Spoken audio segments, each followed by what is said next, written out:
अच्छा ऐसे ना, ऊपर से, अच्छा अच्छा अच्छा अच्छा, ठीक है ठीक है।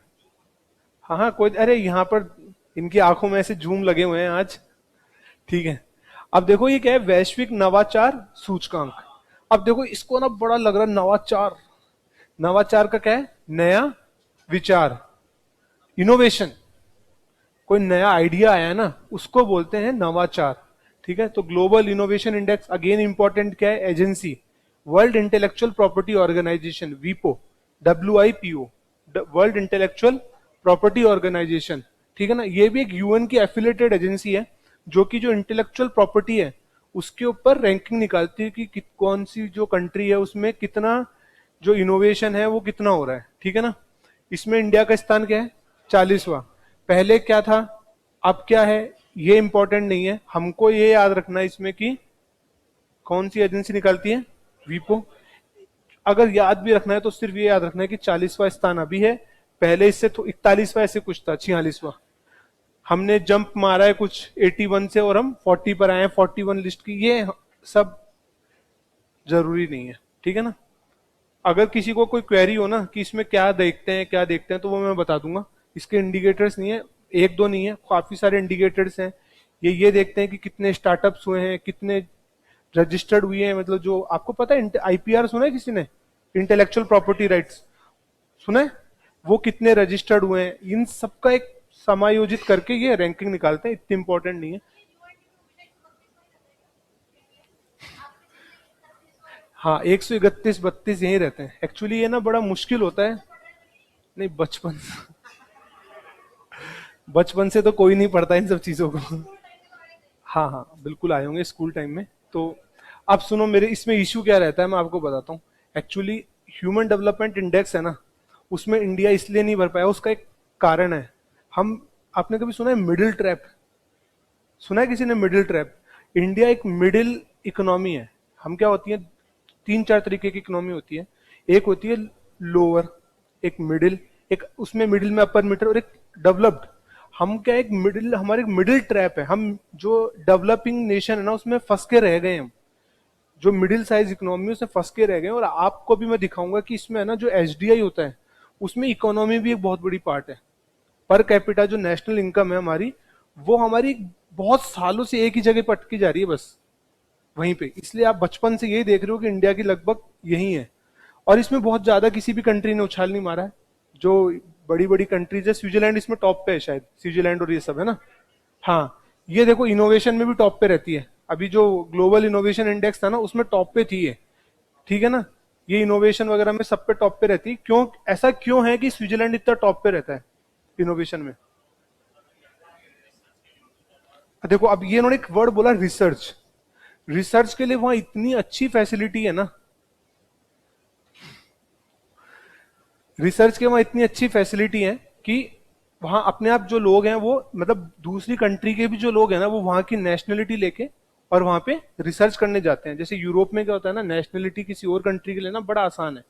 जैसे आप इंग्लैंड के हो मतलब, और आप स्विट्जरलैंड की लेना चाहते हो सिटीजनशिप, बड़ा आसानी से मिल जाती है, अपने जितने ऐसे भागदौड़ी नहीं होती। तो वो वहां जाके रिसर्च करते हैं, इसलिए वो हाई पर है। जबकि उनके खुद की जो पॉपुलेशन है ना, जो वहां के जो मूल निवासी हैं, वो इतना नहीं करते रिसर्च, हाँ जितना वहां के जैसे US के लोग जाके वहां रिसर्च करते हैं। ठीक है, अब देखो, अब देखो, अब इस पे बात करते हैं हम, ह्यूमन डेवलपमेंट इंडेक्स। अगर कोई रैंकिंग सबसे इंपॉर्टेंट है पूरे वर्ल्ड वाइड, तो ये रैंकिंग है जो सबसे इंपॉर्टेंट है। कौन निकालता है इसको, यूएनडीपी की। यूएनडीपी की पिनेकल रिपोर्ट है ये, पिनेकल रिपोर्ट होती है कि जो वो हर साल, और इसका पूरे जो है ना इंतजार करते हैं लोग इस रिपोर्ट का। ह्यूमन डेवलपमेंट रिपोर्ट छापती है, उसके अंदर ही आती है ह्यूमन डेवलपमेंट इंडेक्स। और इसके साथ ये 5 और इंडेक्सेस निकालता है, वो आपके कोई काम की नहीं है। एक जेंडर के हिसाब से निकालता है ना। हाँ ठीक है, अब देखो आप, टॉप पर कौन है, स्विट्जरलैंड। कितने कंट्रीज की निकलता है, 190। टोटल कितनी कंट्रीज है वर्ल्ड में?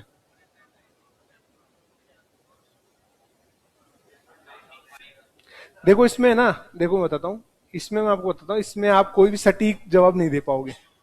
क्योंकि कुछ देशों को कुछ देश देश मानते हैं और कुछ को कुछ देश मानते ही नहीं है।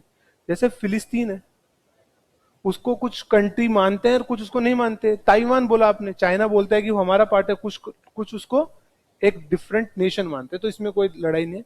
फिर भी मिनिमम 196 हैं। कितने? 96 हैं, लेकिन ये 191 कंट्रीज को असेस करती है। इंडिया का आपको तो पता ही है 132 है, ठीक है। और मानव विकास सूचकांक की थीम क्या है इस बार? देखो बहुत इंपॉर्टेंट ये एक रिपोर्ट है, बहुत इंपॉर्टेंट इंडेक्स है। तो इसकी थीम, आप छुपो मत, छुपो मत, आप ऐसे मतलब सामने देखो और छुपो मत। इसकी थीम क्या देखो, समझने की कोशिश करो, थीम को रटो मत। अनसर्टेन टाइम्स, कोविड में देखो सब कुछ अनसर्टेन रहा है। अनसेटल्ड लाइव्स, हम नौकरी करने गए थे बाहर, वहां से फेंक दिया, यहां भेज दिया, फिर वापस बुला लिया, फिर वापस कोविड का दूसरी आ गई, तो अनसेटल्ड रही ना lives. Shaping our future in A transforming world. अब आपको पता था, पहले आप नहीं देखते थे, अब कितना ऑनलाइन सब कुछ हो रहा है, देख रहे हैं ना हम। शादी वादी में भी कम लोग आ रहे हैं, तो चीजें ट्रांसफॉर्म हो रही है ना। तो shaping our future in A transforming world, ये थीम है, आ जाती है इसकी, ठीक है यार। फिर ये मैं बताना नहीं चाहता हूं, लेकिन फिर भी यार, हमारे पड़ोसी देश हमसे आगे जा रहे हैं, जो हमसे हमसे लेते हैं ना, हम अनाज उनको हम देते हैं, उनको कुछ हम देते हैं, और ये भी हमसे आगे जा रहे हैं। बांग्लादेश हमने आजाद कराया और हमसे आगे। लेकिन अब क्या कर सकते हैं यार, क्या कर सकते हैं, कुछ नहीं कर सकते। अब देखो, आपको आपके सवाल का जवाब इस स्लाइड में है कि क्यों इंडिया उस रैंकिंग के आसपास ही है, 131, 130, 132 ऐसे। देखो हेल्थ है, लाइफ एक्सपेक्टेंसी एट बर्थ, मतलब अगर आज 2022 में कोई बच्चा जन्म लेता है, तो ये रिपोर्ट ये आंकलन लगाती है कि उसकी लाइफ एक्सपेक्टेंसी कितनी होगी। अभी इंडिया की जो लाइफ एक्सपेक्टेंसी है वो 69.5 ईयर्स है एवरेज, कि हाँ कोई भी इंसान जन्म लेता है वो लगभग 70 साल जिएगा। तो ये तो हमारी बड़ी है, क्योंकि आजादी के समय आपको पता है हमारी लाइफ एक्सपेक्टेंसी क्या थी? 37, सिर्फ 37। हाँ, आप भी 32 भी सही बोल रहे हो, अगर आजादी के 1-2 साल पहले की बात करते तो इतनी ही थी। तो वहां से हम 69.5 पे हैं, काफी अच्छा लीप है। फिर हमारी रैंकिंग इतनी क्यों नहीं बढ़ी? एजुकेशन में एक्सपेक्टेड ईयर्स ऑफ स्कूलिंग, ये देखो सब कुछ आपको एक्सपेक्टेड नहीं लग रहा? एक्सपेक्टेड एक्सपेक्टेड, ये एक्सपेक्ट करते हैं कि व्यवस्थाएं कैसी हैं, इसको अपॉर्चुनिटी कितनी मिलेगी, कितनी अवेल कर पाएंगे, कितनी वो। और मीन ईयर ऑफ स्कूलिंग, मतलब जो ये मीन निकालते हैं सभी लोगों का मिला के कितनी स्कूलिंग। इसमें भी आपको पता है हमने इम्प्रूव किया है, हमारे स्कूल चले हम, जैसे बहुत अभियान चले हैं। आज आप देखते हो प्राइमरी स्कूल में तो 96 या 98 के परसेंट हमारा एनरोलमेंट रेशियो है। तो इसमें भी हमने बहुत किया है। लेकिन देखो लिविंग स्टैंडर्ड, अब आप पीछे जाओ, देखो हर जगह वो बात किसकी कर रहा है? हेल्थ की, वहां भी हेल्थ की थी, फिर एजुकेशन की थी, और फिर किसकी थी? उसमें उसने लिविंग स्टैंडर्ड के कितने डायमेंशन थे? 6। कुकिंग फ्यूल, है ना, इलेक्ट्रिसिटी, असेट्स। लेकिन यहां पर सिर्फ क्या है? वो ये क्या मानता है कि जो gross national income per capita है ना, मतलब एक व्यक्ति की एक देश में कितनी इनकम रहेगी, लेकिन ये ऐसे नहीं एक एक की जान के गिन रहे हैं, ये पूरे नेशनल इनकम निकालते हैं डिवाइडेड बाय पॉपुलेशन। तो उसमें इंडिया फंसा पड़ा है मिडिल ट्रैप में, और ये एक मिडिल ट्रैप सिंड्रोम है जिससे इंडिया जूझ रहा है। हमारी ये जो है ना, ये बढ़ी ही नहीं। कारण कैसे?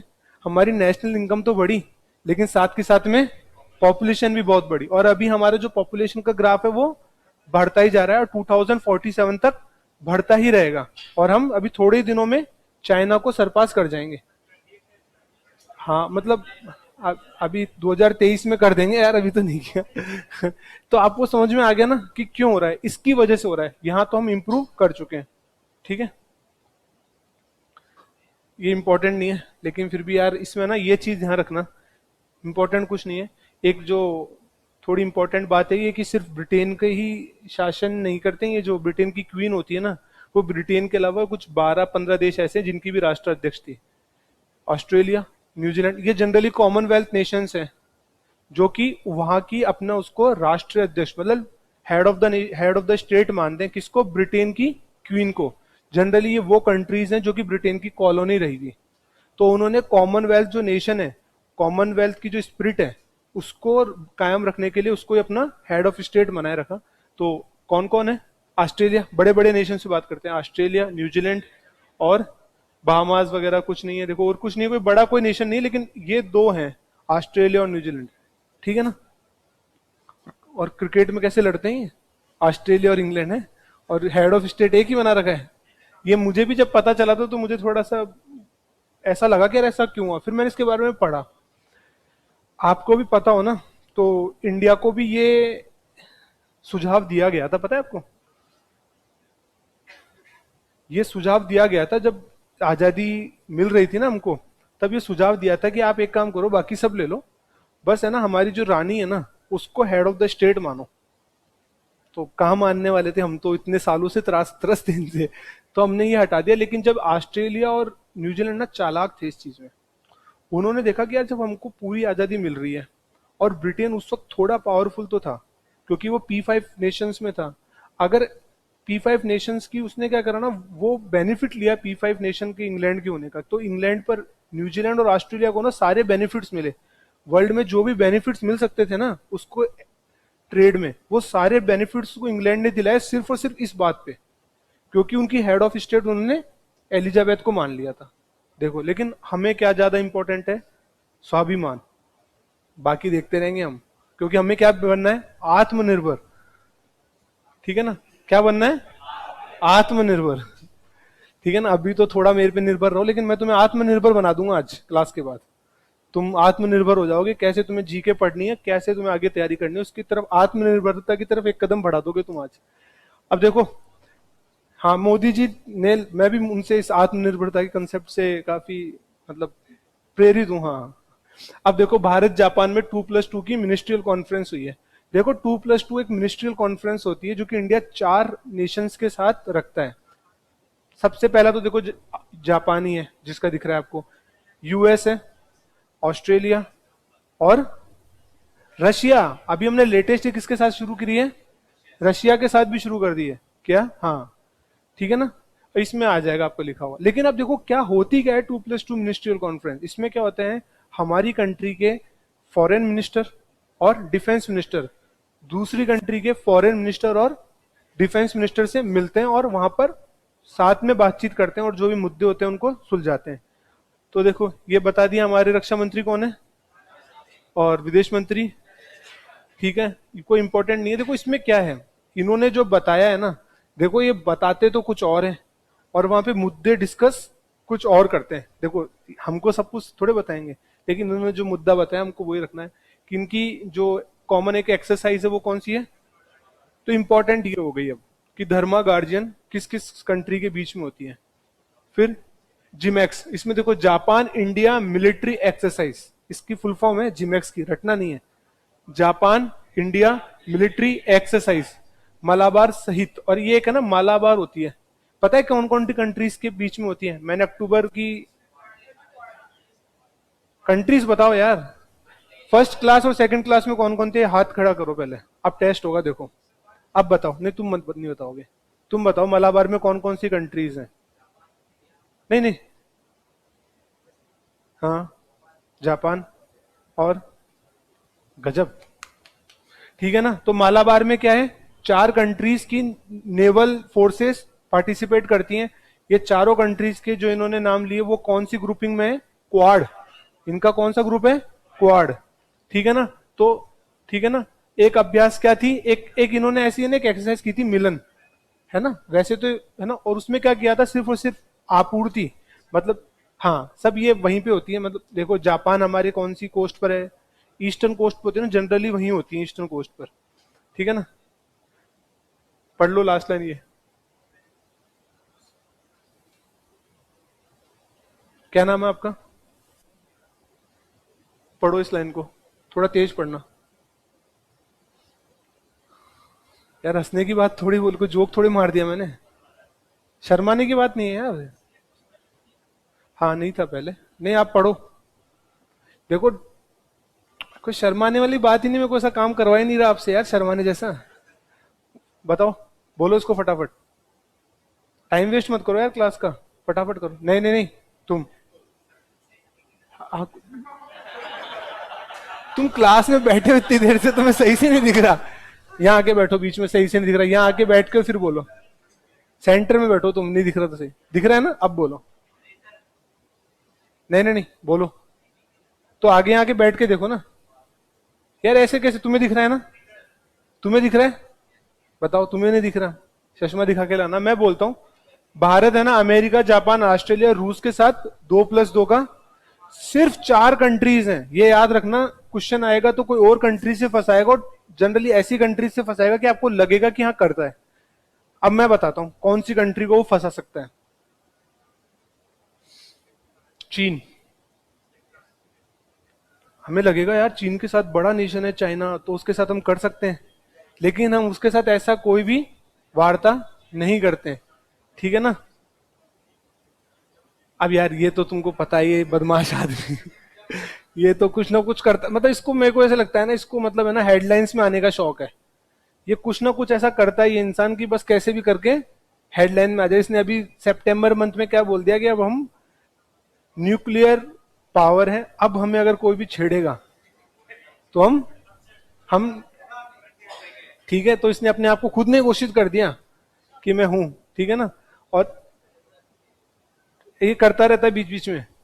अब देखो, ये कौन है? शेख हसीना। इसमें कुछ इंपॉर्टेंट जो मेरे को इंपॉर्टेंट लगता है ना, वो इसमें ये है, 7 मार्च स्पीच। तुमको पता हो तो, मैंने एसएससी के सिलेबस में अपन ने एक पढ़ा था, लास्ट लाइन, थर्ड लाइन में, history of the neighbouring countries. तो ये जो 7 मार्च स्पीच है ना, ये बांग्लादेश की हिस्ट्री की सबसे इंपॉर्टेंट स्पीच है। जो अपनी ये आज की बांग्लादेश की करंट पीएम है शेख हसीना, इनके फादर थे मुजीबुर रहमान। हैं? हैं? बांग्लादेश के गांधी बोलते हैं उनको। सही बोल रहे हैं, मुजीबर रहमान, शेख मुजीबर रहमान, रहमान। उन्होंने 7 मार्च 1971 को एक स्पीच दी थी, और वो मतलब बहुत ही एक तरीके का ना, मतलब इंडिपेंडेंस के लिए स्पीच दी थी उन्होंने, कि किससे? पाकिस्तान से, वेस्ट पाकिस्तान से ईस्ट पाकिस्तान को, और उसके बाद में उनको जेल में डाल दिया था, सबको पता है। तो ये बहुत इंपॉर्टेंट स्पीच थी, 7 मार्च स्पीच। ये माना जाता है कि इसने ट्रिगर कर दिया था पूरी जो इंडिपेंडेंस वहां का स्ट्रगल हुआ था ना, उसको इस स्पीच ने स्ट्रगल किया था। तो क्वेश्चन क्या आएगा? 7 मार्च स्पीच का संबंध कौन से देश से है? याद रहेगा? ठीक है। अब यार ये नहीं, कुशियारा नदी कोई इंपॉर्टेंट नहीं है, अगर तीस्ता नदी होती तो अपन बात करते, फिर भी याद रखना कि कुशियारा नदी कहां पर है? इंडिया और बांग्लादेश की बॉर्डर पर है। ठीक है ना? अभी अपन नदी वदी में आएंगे ना बाद में आराम से, तब पढ़ेंगे इनको। यार ये चीता लिया है एक बार, और इसका प्रचार कर दिया उन्होंने काफी बार। ठीक है ना? ठीक है, कहां से लाई है चीता? कहां छोड़ दिया लाके? तुम्हें दिख रहा है ना अब तो? अब दिख रहा होगा एकदम से आंखें तेज हो गई इसकी। अब यार एक ये याद रखना, इसमें एक मादा नाम का क्या नाम दिया, मैंने बताया था नाम रखने में हम बहुत आगे हैं। ठीक है ना? आशा। ठीक है ना? ये देखो, इंडिया में चीता को कब एक्सटिंक्ट हो गया था ऐसे? 1952 में। इसकी स्टोरी है, थोड़ा सा कॉमेडी बताता हूँ। 2 चीता बचे थे हमारे, 2 चीता। कंट्री ट्राई कर रही थी कि उन 2 चीता से कैसे भी करके हम चीता को बचा लें, लेकिन कोई एक राजा थे, कर दिया शिकार। सच में ये रियल है, रियल स्टोरी है ये। और ये उस उन्होंने उसको कर दिया उन दोनों का शिकार। अब मेरे को ये नहीं पता एग्जैक्टली कहां पर है, लेकिन सिर्फ 2 बचे थे, और उनको पता था कि ये 2 ही बचे हैं बस पूरे इंडिया में। फिर हम कहां से लाना चाहते थे चीता? ईरान से, क्योंकि वहां पर भी क्या, कौन से चीता मिलते हैं? एशियाटिक। लेकिन ईरान ने उसके बदले हमसे क्या मांग लिया? बंगाल टाइगर। उसने बोला कि हम जितने आपको चीता देंगे उतने ही आप हमको क्या दे दो, लेकिन बंगाल टाइगर हम नहीं दे सकते। वाई सो? ऐसा क्यों? क्योंकि हम बंगाल टाइगर नहीं दे सकते उनको, नेशनल एनिमल है, हम नहीं दे सकते उनको। ठीक है ना? चाह के भी नहीं दे सकते। अब उस दिन मैंने बताया था आपको क्वांटम के बारे में, कुछ बहुत इंपॉर्टेंट नहीं है ये। एक है ना, एक आईबीएम सुना है आपने? आईबीएम का नाम सुना है सबने? कंपनी है, आपने सुना है आईबीएम का नाम? आपने सुना है? देखो चेहरा बता देता है किसने सुना है किसने नहीं सुना। आईबीएम के कंप्यूटर के सामान भी आते हैं। कंप्यूटर तो आता है, कंप्यूटर के जो बाकी मटेरियल है ना वो भी आता है। आईबीएम बहुत बड़ी कंपनी है जो सॉफ्टवेयर और हार्डवेयर दोनों बनाती है। सॉफ्टवेयर की भी कंपनी है आईबीएम, जो सॉफ्टवेयर होता है ना उसकी भी, और हार्डवेयर की भी, और बहुत बड़ी है। जो सबसे पहला कंप्यूटर बना था ना, वो किसने बनाया था? आईबीएम ने बनाया था। ठीक है ना? कमरे जितना बड़ा कंप्यूटर है, देखना आप कभी भी देखना, फर्स्ट कंप्यूटर, कमरा होता है ना अपना, इतना बड़ा कमरा, मतलब पैर, कीबोर्ड पे पैर रखते थे जाके, तब टाइप होता था। ऐसा देखना एक बार सच में। मैं हंसी टिटोले के लिए नहीं बोल रहा, ये रियलिटी है। हैं? इसमें नहीं नहीं नहीं, कुछ तो आपको घर पे करना पड़ेगा। क्यों, कारण बताऊंगा। कंप्यूटर, मोबाइल, दोस्त के पास नहीं, फिर बहुत अच्छा है, नहीं देखना अपने को, इतना इंपॉर्टेंट नहीं है। तुम एकदम सही रास्ते पे हो, तुम्हें नहीं जाना, सिलेक्शन होगा तुम्हारा श्योर, अगर ऐसा है तो। हाँ, है ना। अब देखो इसमें कुछ ऐसे इंपॉर्टेंट नहीं है, ऐसी स्लाइड है आ जाएगी तुम्हारे पास, मैं टाइम वेस्ट नहीं कर रहा इसमें, है ना, कोई इंपॉर्टेंट कुछ नहीं है। अब यार ये इंपॉर्टेंट है, सेंट्रल विस्टा एवेन्यू।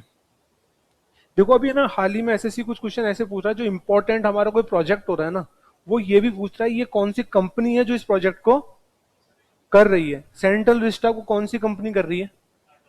टाटा। ये याद रखना। सेंट्रल विस्टा पता है आपको क्या है? देखो क्या है, देखो हमारा आज के समय जो संसद है ना, उसमें इतनी कैपेसिटी नहीं है कि अगर हम संसदों की संख्या बढ़ा देते हैं, क्योंकि बढ़ानी, जनसंख्या हमारी बढ़ रही है, तो संसद बढ़ेंगे, सांसद भी तो बढ़ने चाहिए ना, तो उनको बैठाने जितनी जगह नहीं है हमारे पास। तो अब क्या कर रहे हैं, नई संसद बन रही है। कहां बन रही है? आप कभी दिल्ली गए हो क्या? दिल्ली गए हो, वहां पे राजपथ गए थे अभी तक? जिसका अब नाम चेंज करके क्या कर दिया, कर्तव्य पद। राजपथ का नाम क्या कर दिया, कर्तव्य पद। उस पर बन रही है ये क्या, सेंट्रल विस्टा। इसमें क्या क्या बन रहा है भाई? लोकसभा, राज्यसभा और प्रधानमंत्री आवास। ठीक है, जो अभी कहां पर है, 7 रेस कोर्स पे। ठीक है। अब देखो यार, ये पढ़ते रहो फटाफट। सेंट्रल विस्टा एवेन्यू के तहत दिल्ली के ऐतिहासिक राजपथ और सेंट्रल विस्टा लॉन का रीडेवलपमेंट किया गया है। इसका नाम बदलकर क्या, राजपथ का नाम बदलकर क्या, कर्तव्य पद। इंडिया गेट से राष्ट्रपति भवन तक राजपथ के दोनों ओर के क्षेत्र को क्या कहते हैं? देखो क्या है, देखो क्या है, एक तरफ तो नहीं, एक तरफ तो प्रेसिडेंट स्टेट है, मतलब राष्ट्रपति भवन है, और एक तरफ क्या है, इंडिया गेट है। उन दोनों को जो रोड जोड़ती थी, उसको पहले, सबसे पहले तो किंग्स वे कहा गया, जब अंग्रेजों ने उसको बनाया। आजादी के बाद में हमने उसको क्या कह दिया, राजपथ। और अभी मोदी जी ने उसको क्या कह दिया, कर्तव्य पथ। सिंपल है। अब हमने वहां पर क्या बना दिया, नेताजी सुभाष चंद्र बोस की प्रतिमा, जिसमें भी वो कुछ बोल भी रहे थे कि कुछ गलत बन गई, कुछ ऐसा। ठीक है। अब यार ये ना, ये ऐसे है कि एक है ना, यूनेस्को, नाम सुना है आपने, यूनेस्को? एक बार मुझे ये भी याद है कि एक पेपर में यूनेस्को की फुल फॉर्म पूछ ली थी। ठीक है ना, करेंगे आराम से, यूएन की एक एजेंसी का कर लेंगे एक बार। तो इसने क्या, इसकी एक है ना नेटवर्क है, यूनेस्को को एक नेटवर्क है, एक्चुअली एजुकेशन के लिए काम करती है, कल्चर के लिए काम करती है ना, इनके लिए काम करती है कि भाई एजुकेशन का विस्तार हो, जो कल्चर है वो प्रोटेक्ट रहे। मतलब आज हमारा राजस्थान कल्चर है, किसी का यूपी का कल्चर होगा, तो वो कल्चर क्या रहे, प्रोटेक्ट रहे, उसके लिए क्या एक सिटी बनाती है। तो ये एजुकेशन के लिए इसने क्या बनाया, एक लर्निंग सिटी बनाई है, नेटवर्क ऑफ, जहां कुछ ना कुछ सीखने को मिलेगा उन सिटीज में। तो एक है ना केरल की एक, ये त्रिशूर है, वैसे उसको आप जब पढ़ेंगे थिरसूर करके आती है वो, है ना, है ना, थिरसूर, THIRSUR ऐसे करके है त्रिशूर। वो केरला की क्या है, सांस्कृतिक राजनीति राजधानी है वहां पे। उसको लिए, एक नीलाम्बूर को लिया है, ये भी केरला का ही है, और एक वारंगल है तेलंगाना, इन 3 जगहों का लिया है। इसमें इंपॉर्टेंट क्या है, ये है रमप्पा टेम्पल। इसका क्वेश्चन बहुत आता है, किसने बनाया है, कब बनाया था, इतिहास में क्वेश्चन बहुत आता है। आप लोग लिखो इसको, इसके बारे में पढ़ना, ठीक है ना, वरना जब भी हमको मौका मिलेगा तब इंपॉर्टेंट टेम्पल्स को हम करा लेंगे। ठीक है ना, लिख लो, रामप्पा टेम्पल इंपॉर्टेंट है। ठीक है। अब आपको ये पता है पीएफआई के बारे में, तो आप सभी ने सुना होगा, पॉपुलर फ्रंट ऑफ इंडिया, सुना था क्या? क्वेश्चन ये नहीं आएगा, क्वेश्चन अगर इसके बारे में, पहले तो देखो कोई भी कंट्रोवर्शियल चीज पेपर में नहीं आती है, और ये मोस्ट कंट्रोवर्शियल टॉपिक है, मतलब मोस्ट कंट्रोवर्शियल न्यूज है पीएफआई। मुझे नहीं लगता कि एसएससी मोस्ट कंट्रोवर्शियल को पूछेगा, फिर भी आपको पता होना चाहिए कि पीएफआई क्या है। पता है किसी को? देखो क्या है, पॉपुलर फ्रंट ऑफ इंडिया एक ये ग्रुप है जिसका बोल रहे हैं कि इसके लिंक्स आईएस के साथ है, इस्लामिक स्टेट से, पता है आपको, एक एजेंसी है, उसके साथ इसके लिंक्स है, और ये यहाँ पर टेरर एक्टिविटीज को डिप्लॉय करती है इंडिया में। Terror activities, money laundering, terror financing, इनसे जुड़ी हुई बता रही है हमारी एजेंसीज। तो इसलिए इसके ऊपर क्या लगा दिया, प्रतिबंध लगा दिया। ठीक है, कितने वर्ष का, लेकिन अभी हमेशा प्रतिबंध लगा रहेगा, हटेगा नहीं इसमें से, किसी पे से भी, कोई भी एजेंसी पे से हटा नहीं आजादी के बाद, है ना। नाइट स्काई सेंचुरी, इसका समझ रहे हो, नाइट स्काई सेंचुरी से मतलब समझ रहे हो आपकी क्या होगा? देखो रात को क्या होता है ना, आपको पता है तारे कब दिखते हैं? रात को, और किससे दिखते हैं? दूरबीन से दिखते हैं अच्छे से। आप कभी है ना जो नाइट स्काई सेंचुरीज वो होती हैं जिनमें रात में ये स्काई को दिखाते हैं, स्काई भी एक तरीके की सेंचुरी ही है। वहां भी बहुत डाइवर्सिटी है, वहां पर क्या है, स्टार्स हैं, गैलेक्सीज हैं, और भी बहुत कुछ क्या है, ब्लैक होल्स हैं, क्या क्या है, पल्सर्स हैं, और बताओ क्या क्या है, एस्टेरॉइड्स हैं, कॉमेट्स हैं, सब है। तो वो क्या है, एक तरीके की सेंचुरी तो वो दिखाते हैं, वैसे एक सेंचुरी है ये। ठीक है। हम्म। हाँ, लद्दाख में, लेह लद्दाख में एक्चुअली वहीं खुलती, क्योंकि सबसे स्ट्रेटिफाइड जो एटमोसफेयर है ना। यार मुझे एक बात बताओ, आपको, आपने दिल्ली की फोटो देखते हो क्या आजकल? देखते हो ना? और अपने भी यहाँ भी देखते हो, धुंध रहती है, तो दिखता है क्या अपने को अच्छे से? साफ कब दिखता है? जब एकदम मौसम साफ रहे। लद्दाख में होता है स्ट्रेटिफाइड एटमोसफेयर, बोलते हैं उसको।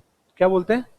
स्ट्रेटिफाइड। उसमें क्या होता है ना, जो वायु के जितने भी कण होते हैं ना, बहुत दूर दूर दूर दूर होते हैं, तो डस्ट पार्टिकल्स को एब्जॉर्ब नहीं करते अपने साथ, तो सब कुछ बहुत साफ दिखता है। आपने कभी लद्दाख वद्दाख की फोटो देखी है? बहुत दूर तक का दिखता है ना, पहाड़ दिखता है वहां पे, नीले नीले वो वाटर बॉडीज दिखती हैं, सब साफ सुथरा दिखता है स्ट्रेटिफाइड एटमोसफेयर के चलते। और वहां पर एक, घूमने जाओ ना, ध्यान रखना, लद्दाख में कभी भी गर्मी लग रही हो ना, तो भी पहन के रखना, और सर्दी लग रही हो तो भी पहन के रखना। वहां पर सनबर्न और फ्रॉस्ट एक साथ लगता है, मतलब वहां ठंड और गर्मी का साथ एक साथ लगता है, क्योंकि स्ट्रेटिफाइड एटमोसफेयर है। जून में भी सर्दी रहती है, और दिसंबर में भी आपको सनबर्न हो जाएगा वहां पे। ठीक है ना? तो ऐसी वो जगह है। अब ये देखो, अब इतनी इंपॉर्टेंट नहीं है, लेकिन बस क्योंकि हमने जनरल विपिन रावत के नाम पे थी तो हमने ले लिया इसको। ठीक है। कोई एक आर्मी कैंप है अरुणाचल प्रदेश का, क्वेश्चन अगर ये आ सकता है तो कि general Vipin Rawat military garrison कहाँ खुला? अरुणाचल प्रदेश में। ठीक है। हाँ, देखते हैं। अब देखो ये थोड़ा इंपॉर्टेंट है ना? अब मैं इसके बारे में थोड़ा सा बताऊंगा, लेकिन हम 1:15 क्लास को कल्मिनेट कर देंगे, बाकी जो भी बचा है ना नेक्स्ट क्लास में करते हैं, इसको बता के करते हैं। नासा को पता है सबको? सब जानते हो? यूएस की एजेंसी है, जैसे अपने यहाँ पर इसरो है, इंडियन स्पाइस, क्या, स्पेस ना, स्पेस ना, पक्का? स्पाइस तो नहीं है ना? ठीक है, इंडियन स्पाइस स्पेस। ठीक है ना? वैसे नासा है वहां की, है ना? अब ठीक है, इसका एक मिशन है डार्ट, डबल एस्टेरॉइड रीडायरेक्शनल टेस्ट। ठीक है ना? ये देखो, ये रहा डबल एस्टेरॉइड रीडायरेक्शन टेस्ट। ये जो डार्ट है ना, DART, DART इसकी फुल फॉर्म है ये, D double asteroid redirection test. देखो कुल मिला के बात क्या है, जो एस्टेरॉइड्स होते हैं ना, वो हमारे जो पृथ्वी के जब पास आते हैं तो हो सकता है कि वो यहाँ आकर कहीं पर हिट करें, तो उससे बचाने के लिए इनको क्या करते हैं, रीडायरेक्शन करते हैं, कि इनकी जो डायरेक्शन है वो चेंज कर दें। उसके लिए एक मिशन है इसका, किसका ये? नासा का। ये क्वेश्चन आता है, क्वेश्चन में जैसे ही आप इसरो देखोगे ऑप्शन में, आपका दिल करेगा कि मैं इसरो लगा दूं, वहां पर अपने जो इमोशंस है उनको क्या, कंट्रोल। शेट्टी, सुना है आपने dialogue? Shetty welcome movie, welcome movie यार, शेट्टी। हाँ, तो वैसे कंट्रोल करना है अपने आप को, और तसल्ली से सोचना है वाकई में किस एजेंसी का है। एक्चुअली क्या होता है ना, जब एग्जाम में क्या होता है ना, हमको शेट्टी की तरह कंट्रोल करना होता है अपने आप को। कैसे? हम क्वेश्चन देखते हैं आसान, और क्वेश्चन पढ़ते भी नहीं है पूरा। देखो क्या होता है, कई बार वो क्वेश्चन पूछता है इनमें से कौन सी एजेंसी नहीं है, या इनमें से, और वो हम देखते हैं कौन सी है, बस नहीं को तो हम क्या उसने उत्सुकता में हटा देते हैं, और पहले को टिक करा करे, मेरा पेपर तो बहुत शानदार हुआ है यार। और जब आंसर शीट आती है, अरे यार सिली मिस्टेक हो गई, लेकिन उतने में वो वैकेंसी निकल गई। तो उत्सुकता को कंट्रोल, तो उस वक्त जैसे आसान क्वेश्चन आए तो अपने मन में क्या बोलना है, कंट्रोल। ठीक है ना? अब देखो इसके बारे में मैं आपको बताता हूं कि ये क्या करना चाह रहा है। ये है ना एक ये है ना डिमोर्फोस करके एक है ना एस्टोराइड है, उसके ऊपर अपना टेस्टिंग करी है इसने, नासा ने, कि भाई हम ऐसा कर सकते हैं ना। अब देखो वैसे तो ये बात कर रहा है कि ये अब कि सिर्फ और सिर्फ एस्टेरॉइड के लिए, लेकिन मैं आपको सही बात बताता हूँ, ये जो डार्ट मिशन है ना, ये कोई मानो जैसे, आपको स्पेस वॉर का नाम सुना है किसी ने? आगे जो वॉर्स होने वाली ना आज से 15-20 साल बाद में, वो जमीन पे नहीं होंगी, वो कहाँ होंगी, सब स्पेस में वॉर होंगी सब। और जब मानो स्पेस से कोई कुछ आ रहा है तो उसकी डायरेक्शन चेंज करनी है, तो वो कैसे होगी, डार्ट से। ठीक है ना? हम भी हमारा एक मिशन लॉन्च कर चुके थे, किसी को याद है इसके बारे में? पिछले साल हुआ था, मिशन शक्ति, सुना था किसी ने? सुना था, हमने स्पेस में एक कोई टारगेट चूज किया और उसको वहां जाके डिस्ट्रॉय किया स्पेस में। तो आपको समझ में आ रहा है जो फ्यूचर जो वॉर है ना, वो क्या होगी? एक तो कंप्यूटर से लड़ी जाएगी, कंप्यूटर तहस नहस कर दिए, साइबर। और दूसरा स्पेस वॉर। ये ऐसे नहीं होगी बंदूक लाए मारा, ये सब नहीं। हाँ। अब यार ये नाम याद रखना, फाल्कन 9। ये बहुत इंपॉर्टेंट रॉकेट लॉन्च है नासा का। तो देखोगे आप, जैसे हमारा क्या है, GSLV Mark 3 जिसका नाम हो गया LVM-3, वैसे ही नासा का इंपॉर्टेंट है ये फाल्कन 9। अरे आएगा सब, याद रहना चाहिए अब यहाँ के बाद में। अब यार हाँ, यूएई का नाम तो आपने सुना ही होगा। क्या है यूएई हमारा?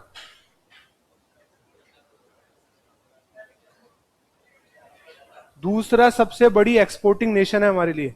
मैं आपको ये जो बार बार कोई कंट्री का नाम आता है और दूसरी चीज बताता हूँ ना, ये होती है वायरिंग, मेंटल वायरिंग। आप जो चीज पढ़ चुके हो उससे रिलेटेड कोई भी चीज आ रही है तो आपको याद करनी है दोबारा। इससे आपके दिमाग में क्या बन जाएंगे उसके सेल्स। हमें क्या बनाने हैं? सेल्स बनाने हैं। हमारी क्या है ख्वाहिश कि हम कोई चीज को इतने अच्छे से कर लें कि रात को सो रहे हैं और भाई ने उठाया और उठा के बोला, यार इंडिया की सेकंड नंबर की है ना एक्सपोर्टिंग नेशन, बता तू। यूएई, यार यूएई। ऐसे निकले। और फिर तुम्हें लगता है कि पेपर में गलत हो सकता है तुम्हारा? नहीं। और अब जो तैयारी मांग रही है ना कोई भी एग्जामिनेशन, वो ऐसा मारे क्योंकि कंपटीशन है ना, कट थ्रोट हो चुका है एकदम। आप देख रहे हो इतनी कट ऑफ जाती है और फिर भी लोगों का सिलेक्शन हो रहा है, क्योंकि लोग पढ़ रहे हैं इस लेवल पे। इस लेवल पे लोग मेहनत कर रहे हैं। आपको पता है जिस एग्जाम की आप तैयारी कर रहे हो, उस एग्जाम के लिए आईआईटीएंस अपनी जॉब छोड़ के तैयारी कर रहे हैं आजकल। मेरे बैच में आईआईटीएंस हैं। सोचो आप, जो मैं जिस बैच में मैं रिक्रूट हुआ हूं उस बैच में आईआईटीएंस है, वो काम कर रहे हैं। तो आपको कंपटीशन किन लोगों से है, तो आपको उस लेवल की तैयारी करनी ही है, तब तो निकलोगे। और वरना पंचवर्षीय योजना बनेगी, देखो। समझ रहे हो ना? वो मैं नहीं चाहता हूं कि आप लोगों के साथ ऐसा हो। अब देखो यूएई है ना, यूएई ने अपना एक मिशन भेजा था मंगल ग्रह पे। किसी को याद है? Hope, hope mission. Hope mission भेजा था ना। वो गल्फ कंट्रीज के द्वारा किसी भी प्लेनेट पे, इंडिया मतलब अर्थ के अलावा किसी और प्लेनेट पर भेजा गया पहला मिशन था पूरी गल्फ कंट्रीज का। क्या नाम था उसका? होप। कहां भेजा था उसको? मार्स पे। ठीक है। लेकिन अब ये क्या भेज रहा है? ये किस पर भेज रहा है? चंद्रमा पर अपना रोवर भेज रहा है। रोवर क्या होता है? चार पहियों का एक, चार मतलब पैरों का एक रोवर होता है, वो चलता है, दिख जाएगा आपको रोवर चलता हुआ, रोबोटिक होता है वो रोवर। उसका नाम क्या है? राशिद। सब समझते हो उसको, अच्छे अच्छों को चला देता है वो। तो ये भी वहां जाके चंद्रमा पे अच्छे से चलेगा। और देखो यार, होप 20 उसने भेजा था 2020 में। मिशन होप कहां गया था? मंगल पे। ये याद रखना है, ठीक है ना? अब देखो यार ना, ये लास्ट है स्लाइड है ना, लास्ट स्लाइड खत्म करते हैं अपन, फिर बाकी कुछ बात करेंगे जो बात करनी है ना। भारतीय नौसेना का स्टिल्थ फ्रेगेट है।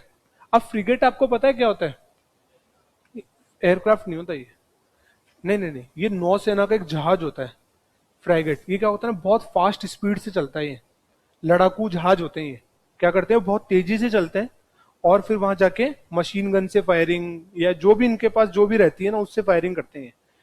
अब देखो, आपको ये याद रखना है कि इनके नाम कैसे, नामकरण कैसे होता है। जैसे जो फ्रिगेट्स है ना, उनके नाम है ना, जितनी भी ये पर्वत श्रृंखला है ना, इनके नाम पे रखे जाते हैं। तो अभी हमारे पास जो अब लॉन्च किया हमने लास्ट इस सीरीज का, वो क्या था? उसका नाम तारागिरी। क्या नाम है? ये भी एक पर्वत श्रृंखला है जिसका नाम रखा गया है हमारा। अब इसका जो देखो, ये क्या है? युद्धपोत। क्या? लड़ाकू विमान। लड़ाकू विमान होते हैं, जैसे लड़ाकू जहाज है ये। तारागिरी के लॉन्च के साथ ही भारतीय नौसेना को एक जंगी जहाज, मतलब कैसा जहाज है ये? लड़ाई के लिए है। और इसका जो प्रोजेक्ट है ना, ये इंपॉर्टेंट है, प्रोजेक्ट 17। देखो, एक प्रोजेक्ट तो मैं आपको बता रहा हूं और एक प्रोजेक्ट आपको घर से पढ़ के लाना है। प्रोजेक्ट 75A लिख लो, या प्रोजेक्ट 75, ये पढ़ लो, आप लिख लो इसको। इसके बारे में आपको पढ़ के आना है और मैं बताऊंगा जिनके पास फोन नहीं है वो कैसे पढ़ के आएंगे। बताएंगे? बताऊंगा हैं? हाँ, स्कॉर्पियन सबमरीन सब, है ना, उसका ये बिल्कुल है, पढ़ के आना है इसको आपको, ये भी इंपॉर्टेंट है। उसके बाद में ये इंपॉर्टेंट है, पहला वो इंपॉर्टेंट है फिर ये इंपॉर्टेंट है।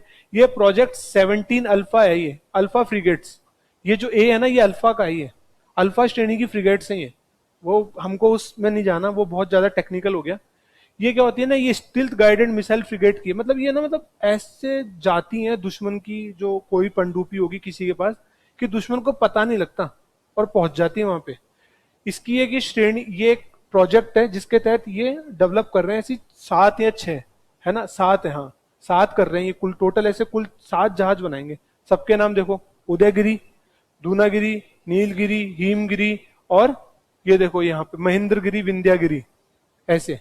इन सबको, ये सारे आपको पता है, सब पर्वत श्रृंखला है, ठीक है ना, इनके नाम पर कर रहे हैं।